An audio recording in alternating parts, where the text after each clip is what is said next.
राजमिस्त्री की कहानी। एक गांव में राजू नाम का एक बुढ़ा राजमिस्त्री अपनी पत्नी मुन्नी के साथ रहता था। उसकी पत्नी काफ़ी बीमार रहती थी। राजू को अपनी पत्नी की सेहत की चिंता दिन रात सताया करती थी।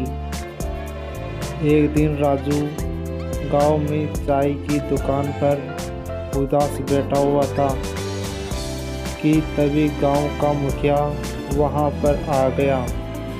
मुखिया, क्या हाल है राजू?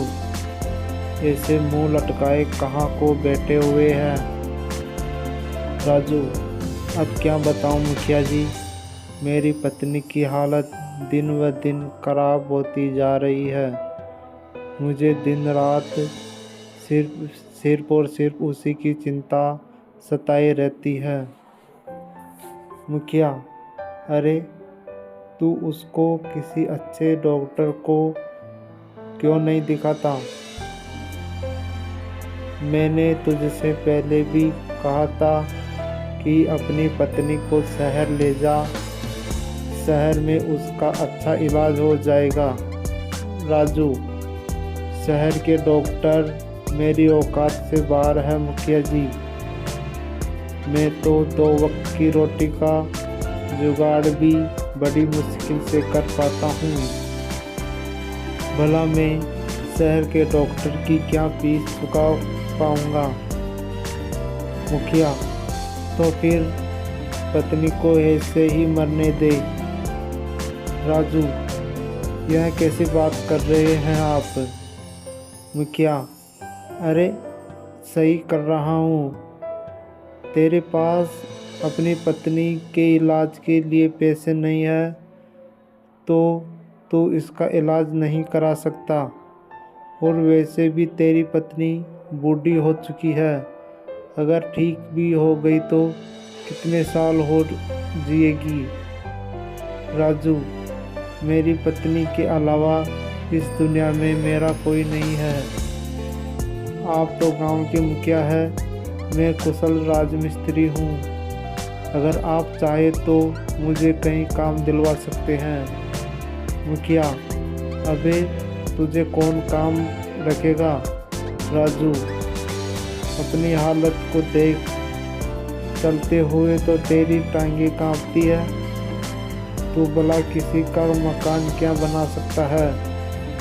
तू बस अपने घर पर अपनी पत्नी के लिए दाल बना। मकान बनाना तेरी बस की अब नहीं रहा।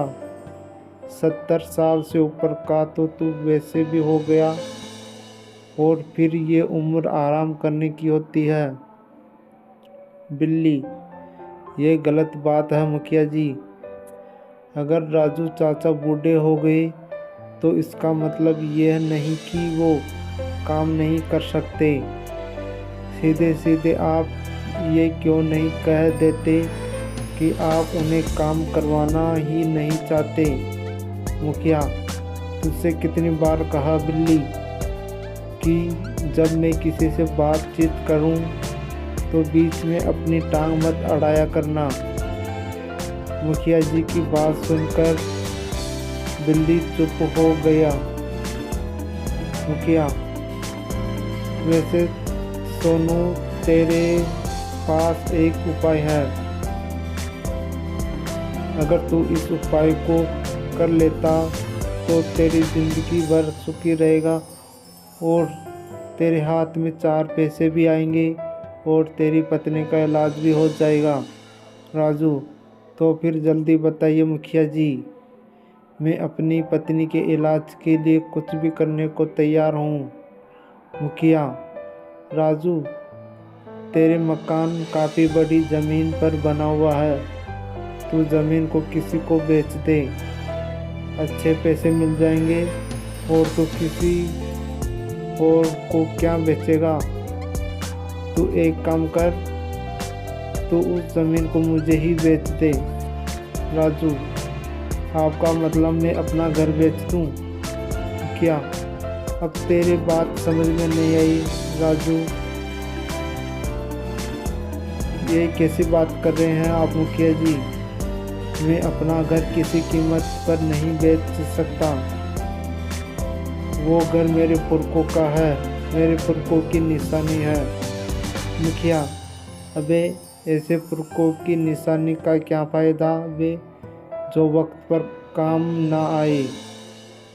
सोच ले और समझ ले। मैं तेरे मकान के अच्छे दाम में खरीदने को तैयार हूँ। ऐसे मौके पर बार बार नहीं आते, समझा राजू? किसी कीमत पर नहीं। और एक बार उस मकान को बेचने का मेरा मन का विचार भी आ जाता, लेकिन मेरी पत्नी इसके लिए कभी मेरी पत्नी सहमत नहीं है मुखिया।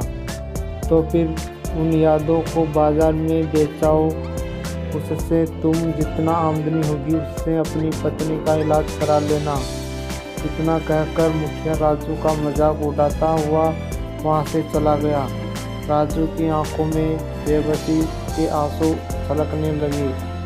बिल्ली, दिल छोटा मत करो राजू चाचा, हिम्मत रखो और भगवान पर भरोसा करो राजू, उसी भरोसे पर जो आज तक जिंदा हूँ बल्ली।